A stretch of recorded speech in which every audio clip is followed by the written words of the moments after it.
Aquí tienes la traducción completa al español de la investigación histórico-analítica sobre Andrei Chikatilo, manteniendo el tono serio y académico solicitado. Andrei Chikatilo, anatomía de un fallo sistémico. El caso de Andrei Chikatilo, 1936-1994, no es solo la historia de uno de los criminales más notorios del siglo XX, sino una tragedia profunda que dejó al descubierto vulnerabilidades críticas en los sistemas social y judicial soviéticos durante su periodo de decadencia. 1. Contexto histórico y formación de la personalidad. Andrei Chikatilo nació en 1936 en la aldea de Yablochnoye, RSS de Ucrania. Su temprana infancia coincidió con las secuelas de la gran hambruna de la década de 1930, Holodomor, y los años de la Segunda Guerra Mundial. El trauma del Holodomor, una de las claves psicológicas en la vida de Chikatilo, fue la leyenda familiar sobre su hermano mayor, Stepan, quien supuestamente fue secuestrado y canibalizado por vecinos en 1933. Independientemente de si fue un hecho real o un mito, el miedo al hambre y a la violencia extrema se convirtió en el pilar de su cosmovisión ansiosa. Infancia en guerra, el sentimiento constante de inseguridad y la exposición a la violencia en la zona ocupada por los nazis fomentaron una profunda alienación social y una cobardía patológica, que más tarde comenzó a compensar mediante la agresión. 2. La fachada social, el ciudadano ejemplar. La singularidad del caso Chikatilo radicaba en su total apariencia de normalidad. Logró mimetizarse perfectamente con el sistema soviético. Educación y carrera. Poseía 2 títulos universitarios, filología y marxismo-leninismo. Trabajó como profesor, educador y, más tarde, en el área de suministros industriales. Alineación con el partido, era miembro del PQS, Partido Comunista de la Unión Soviética, y colaborador externo de la milicia, vigilante voluntario. Lo que le otorgaba cierta inmunidad y conocimiento sobre los métodos de trabajo policial.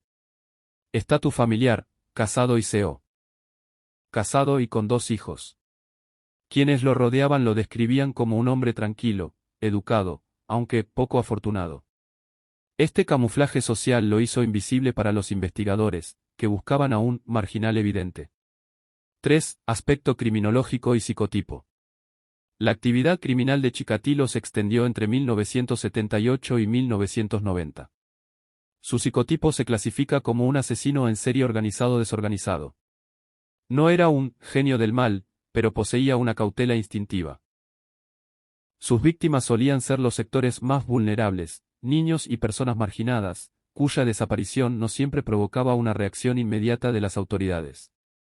La geografía de sus crímenes, desde Rostov hasta Uzbekistán, se debía a sus viajes de negocios, lo que le permitió permanecer fuera del radar de las delegaciones locales de policía durante mucho tiempo.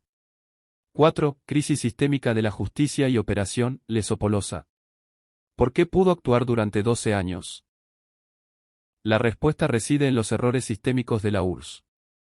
Barrera ideológica, se consideraba que los asesinatos en serie eran un vicio del occidente capitalista, lo que impidió reconocer la existencia de un maníaco en la URSS en las etapas tempranas.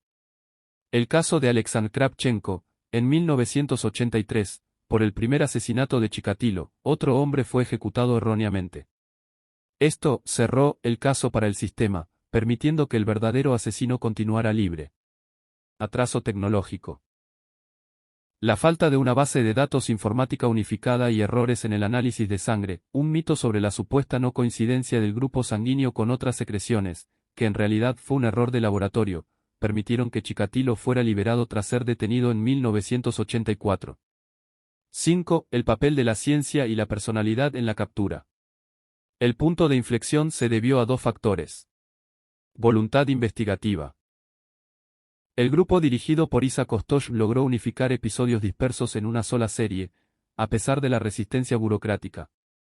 Innovación psiquiátrica. El Dr. Alexar Bujanovsky elaboró un perfil psicológico del criminal antes de su captura. Fue Bujanovsky quien, tras el arresto de Chikatilo, logró que confesara utilizando un enfoque científico, cuando los interrogatorios convencionales habían fallado. 6. Desenlace y legado. En 1992, Chikatilo fue declarado culpable de 52 asesinatos y condenado a la pena capital, fue ejecutado en 1994. Consecuencias para el sistema. Reforma en criminalística. El caso impulsó el desarrollo de las pruebas genéticas y la creación de departamentos especializados en crímenes en serie. Ruptura del mito. La sociedad comprendió que el estatus social y la pureza partidista no son garantía de salud mental. Psiquiatría. El método de Bujanovsky sentó las bases de la psiquiatría forense y la criminología moderna en la región.